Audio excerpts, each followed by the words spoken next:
हम कथा सुनाते राम सकल गुण धाम की, ये रामायण है पुण्य कथा सिया राम की, ये रामायण है पुण्य कथा श्री राम की। जय श्री राम। दोस्तों, श्री राम कथा के पिछले अध्याय में हमने देखा था कि पंचवटी में आश्रम बनाकर राम, सीता और लक्ष्मण वहां निवास करते हैं और वहां पर शूर्पणखा आती है जो रावण, विभीषण, कुंभकर्ण और खरदूषण की बहन होती है। वो श्री राम को अपने विवाह का प्रस्ताव रखती है। तभी लक्ष्मण उसकी नाक काटकर उसे वापस भेज देते हैं। इसके आगे की कथा हम आज के अध्याय में श्रवण करेंगे। जय श्री राम। शूर्पणखा का रक्त रंजित मुखमंडल देखकर वह क्रोध से कांपते हुए बोला, बहन, मूर्छा और घबराहट छोड़ मुझे बताओ कि किसने तुम्हें रूपहीन बनाया है, किसने आज इस निंद्रा निमग्न नागराज को छेड़ने की मूर्खता की है, किसके सिर पर काल नाच रहा है, मुझे शीघ्र उसका नाम बताओ। उस अपराधी को मेरे क्रोध से देवता, गंधर्व, पिशाच और राक्षस कोई नहीं बचा सकता। खर के मुख से निकले इन वचनों को सुनकर शूर्पणखा का कुछ धैर्य बंधा। उसने रोते रोते खर से कहा, राम और लक्ष्मण नामक दो राजकुमार जो अयोध्या के राजा दशरथ के पुत्र हैं, इस वन में आए हुए हैं। उनके साथ राम की भार्या सीता भी है। वे दोनों ही बड़े सुंदर, पराक्रमी और तेजस्वी प्रतीत होते हैं। जब मैंने उनसे राम की पत्नी के विषय में पूछा तो वे चिढ़ गए और उनमें से एक ने मेरे नाक कान काट लिए। भैया, तुम शीघ्र उन्हें परलोक भेजकर उनसे मेरे अपमान का प्रतिशोध लो। मेरे हृदय को शांति तभी मिलेगी जब मैं उन तीनों का गरम गरम रुधिर पी लूंगी। तत्काल ही खर ने अपनी सेना के 14 यमराज के समान भयंकर योद्धा एवं पराक्रमी राक्षसों को आज्ञा दी कि शूर्पणखा के साथ जाकर उन तीनों का वध करो। मेरी बहन को वहीं उनके शरीर का गरम गरम रक्त पिलाकर इसके अपमान की ज्वाला को शांत करो। खर की आज्ञा पाते ही वे राक्षस भयंकर अस्त्र शस्त्र से सुसज्जित होकर राम, लक्ष्मण तथा सीता का वध करने के लिए शूर्पणखा के साथ चल पड़े। शूर्पणखा के साथ इस राक्षस दल को देखकर राम लक्ष्मण से बोले, लक्ष्मण, तुम सीता के पास खड़े होकर उसकी रक्षा करो। मैं अभी इन राक्षसों को मारकर यमलोक भेजता हूँ। इसके पश्चात राम धनुष पर प्रत्यंचा चढ़ाकर बाण संभालकर उन राक्षसों से बोले, दुष्टों, हम लोग तपस्वी धर्म का पालन कर रहे हैं और किसी निर्दोष पर कभी वार नहीं करते। तुम सब पापात्मा तथा ऋषियों का अपराध करने वाले हो। उन ऋषि मुनियों की आज्ञा से ही मैं धनुष बाण लेकर तुम लोगों का वध करने आया हूँ। तुम्हें यदि युद्ध से संतोष की प्राप्ति होती है तो यहाँ ही खड़े रहो, अन्यथा लौट जाओ। उन राक्षसों ने एक साथ राम पर अनेक शस्त्रों से आक्रमण कर दिया।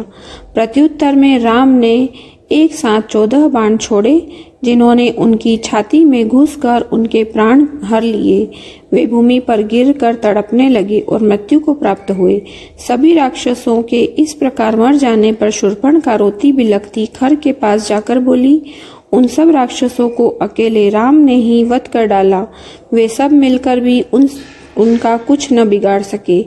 मुझे तो प्रतीत होता है कि तुम महासमर में सबल होने के बाद भी राम के सामने युद्ध में नहीं ठहर सकोगे। यदि तुम स्वयं को शूरवीर समझते हो तो तुम अपनी संपूर्ण शक्ति लगाकर उससे युद्ध करो। यदि तुमने शत्रुघाती राम का वध नहीं किया तो मैं तुम्हारे समक्ष ही आत्महत्या करके अपने प्राण त्याग दूंगी। शूर्पणखा के द्वारा इस प्रकार तिरस्कृत होने पर खर ने क्रोधित होकर कहा, शूर्पणखे, तू व्यर्थ ही भयभीत होकर आत्महत्या करने का प्रलाप कर रही है। मैं तत्काल जाकर उन दोनों भाइयों का वध कर डालूंगा। मेरे समक्ष उनका तेज वैसे ही है जैसे कि सूर्य के सामने जुगनू। तू अकारण चिंता करना त्याग दे। शूर्पणखा को सांत्वना देकर खर अपनी विशाल सेना, जिसमें 14 सहस्त्र विकट योद्धा थे, को लेकर राम से संग्राम करने के लिए तीव्र गति से चला। विशाल सेना के साथ खर को आते देखकर राम ने लक्ष्मण से कहा, महाबाहो, ऐसा प्रतीत होता है कि राक्षस राज अपने पूरे दल बल के साथ चला आ रहा है। आज आर्य और अनार्य के मध्य संघर्ष होगा और निसंदेह आर्य की विजय होगी। तुम सीता की रक्षा के लिए उसे साथ लेकर शीघ्र ही किसी गुफा में चले जाओ, ताकि मैं निश्चिंत होकर युद्ध कर सकूं। लक्ष्मण ने तत्काल अपने अग्रज की आज्ञा का पालन किया। वे सीता को लेकर पर्वत की एक अंधेरी कंदरा में चले गए। अभेद्य कवच धारण करके राम युद्ध के लिए तैयार हो गए। देवता, यक्ष, किन्नर, गंधर्व आदि सभी राम के विजय के लिए परमात्मा से इस प्रकार प्रार्थना करने लगे कि हे त्रिलोकीनाथ, वीर पराक्रमी रामचंद्र को इतनी शक्ति प्रदान करो कि उनके हाथों गो, ब्राह्मणों तथा ऋषि मुनियों को अनेक प्रकार से कष्ट देने वाले राक्षसों का नाश हो सके। राक्षसों की सेना ने राम को चारों ओर से घेर लिया तथा आक्रमण की तैयारी करने लगे। राम ने भीषण विनाश करने वाली अग्नि बाण छोड़ दिए, जिससे राक्षस हाहाकार करने लगे। राम तत्परता के साथ राक्षसों के द्वारा छोड़े गए बाणों को अपने बाणों से आकाश में ही काटने लगे। इस पर राक्षसों ने अत्यंत क्रोधित होकर एक साथ बाणों की वर्षा करना आरंभ कर दिया और चारों ओर से अपने बाणों से आच्छादित हो गए। राम ने अपने धनुष को मंडलाकार करके अद्भुत हस्त लाघव का प्रदर्शन करते हुए बाणों को छोड़ना आरंभ कर दिया, जिससे राक्षसों के बाण कट कट कर भूमि पर गिरने लगे। यह ज्ञात ही नहीं हो पा रहा था कि कब उन्होंने तरकस से बाण निकाला, कब प्रत्यंचा चढ़ाई और कब बाण छूटा। राम के बाणों के लगने से राक्षस गण निष्प्राण होकर भूमि में लेटने लगे। अल्पकाल में ही राक्षसों की सेना उसी भांति छिन्न भिन्न हो गई, जैसे आंधी आने पर बादल छिन्न भिन्न हो जाते हैं। पूरा युद्ध स्थल राक्षसों से के कटे हुए अंगों से पट गया। खर की सेना की दुर्दशा देखकर दूषण अपनी विशाल सेना को साथ लेकर राम के समक्ष आ डटा। कुछ ही काल में राम के बाणों से उसकी सेना की भी वैसी ही दशा हो गई जैसा कि खर की सेना की हुई थी। अपनी सेना की दुर्दशा देखकर क्रुद्ध दूषण ने मेघ के समान घोर गर्जना की और तीक्ष्ण बाणों की वर्षा आरंभ कर दी। उसके इस आक्रमण से कुपित होकर राम ने चमकते खुर से दूषण के धनुष को काट डाला तथा एक साथ 4 बाण छोड़कर उसके रथ के चारों घोड़ों को बींध दिया, जिससे चारों घोड़े निष्प्राण होकर भूमि पर गिर पड़े। पुनः राम ने एक अर्धचंद्राकार बाण छोड़कर दूषण के सारथी के सिर को धड़ से अलग कर दिया। इस पर क्रोधित दूषण एक परिध उठा कर राम को मारने झपटा। राम ने भी पलक झपकते ही अपना खड्ग निकाल लिया और दूषण के दोनों हाथ काट डाले। पीड़ा से छटपटाता हुआ वह मूर्छित होकर धराशायी हो गया। दूषण की ऐसी दशा देखकर सैकड़ों राक्षसों ने एक साथ राम पर आक्रमण कर दिया। प्रत्युत्तर में रामचंद्र ने स्वर्ण तथा वज्र से निर्मित तीक्ष्ण बाण छोड़कर उन सभी राक्षसों का नाश कर दिया। इस प्रकार से दूषण सहित उसकी अपार सेना यमलोक पहुंच गई। अब केवल 2 लोग ही शेष रह गए थे, खर और उसका सेनापति त्रिशिरा। खर का मनोबल टूट चुका था, अतः उसे धैर्य बंधाते हुए त्रिशिरा ने कहा, हे राक्षस राज, धैर्य धारण कीजिए। मैं अभी राम का वध करके अपने सैनिकों के वध का प्रतिशोध लेता हूँ। मैं प्रतिज्ञा करता हूँ कि मैं उस तपस्वी को अवश्य मारूंगा, अन्यथा मैं युद्ध भूमि में अपने प्राण त्याग दूंगा। खर को सांत्वना देकर वह राम की ओर द्रुत गति से झपटा। उसे अपनी ओर आते देखकर राम ने तत्परता पूर्वक बाण चलाना आरंभ कर दिया। राम के बाणों से त्रिशिरा के सारथी, घोड़े तथा ध्वजा फट कट गए। रथ तथा सारथी विहीन सेनापति हाथ में गदा लेकर राम की ओर दौड़ा, किंतु पराक्रमी राम ने उसे अपने निकट पहुंचने के पहले ही तीक्ष्ण बाण छोड़ा और जो उसके कवच को चीर कर हृदय तक पहुंच गया।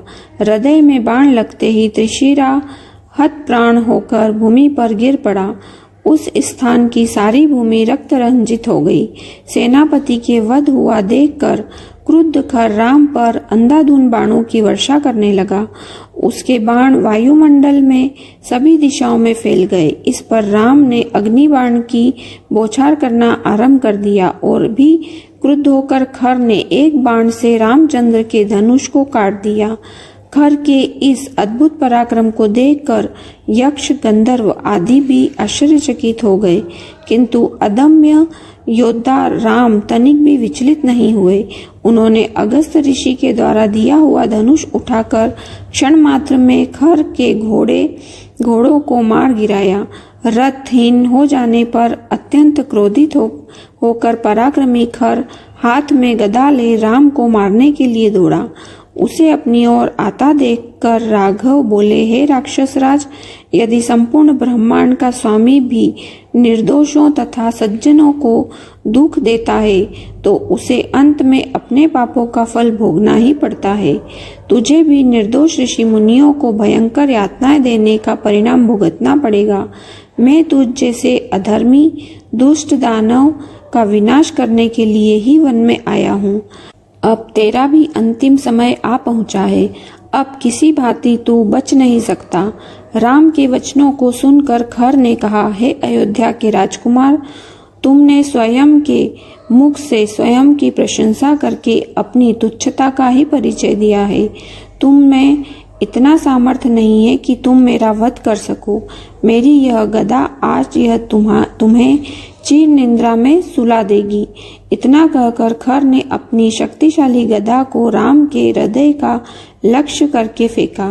राम ने एक ही बाण से उस गदा को काट दिया और एक साथ अनेक बाण छोड़कर खर के शरीर को क्षत विक्षत कर दिया। क्षत विक्षत होने पर भी खर क्रुद्ध सर्प की भांति राम की ओर झपटा। उसे अपनी ओर लपकते देखकर राम ने अगस्त मुनि द्वारा दिए गए एक ही बाण से खर का हृदय चीर डाला। भयानक चित्कार करता हुआ खर विशाल पर्वत की भांति धराशायी हो गया और उसकी यह लीला समाप्त हो गई। राम के विजय पर ऋषि मुनि तपस्वी आदि उनकी जय जयकार करते हुए उन पर पुष्प वर्षा करने लगे। उन्होंने राम की भूरी भूरी प्रशंसा करते हुए कहा, हे राघव, आपके इस महान उपकार को दंडक वन के निवासी तपस्वी कभी न भुला सकेंगे। इन राक्षसों ने अपने विप्लव से हमारा जीवन, हमारी तपस्या, हमारी शांति सब कुछ नष्ट प्राय कर दिए थे। आज से हम लोग आपकी कृपा से निर्भय और निश्चिंत हो गए हैं। परम पिता परमात्मा आपका कल्याण करे। आशीर्वाद देकर वे अपने अपने निवास स्थान को लौट गए। लक्ष्मण भी सीता को गिरी कंदरा से लेकर लौट आए। अपने महापराक्रमी पति की शौर्य गाथा सुनकर सीता का हृदय गदगद हो गया। आज की कथा यही समाप्त होती है। इसके आगे की कथा हम कल के अध्याय में श्रवण करेंगे। जय श्री राम।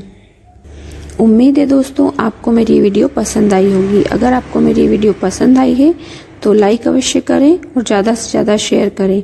और अगर आप इस चैनल पर नए हैं तो चैनल को सब्सक्राइब कर लें और बेल आइकन दबा लें, जिससे आपको हमारी आगे आने वाली सभी नोटिफिकेशन मिलती रहेगी।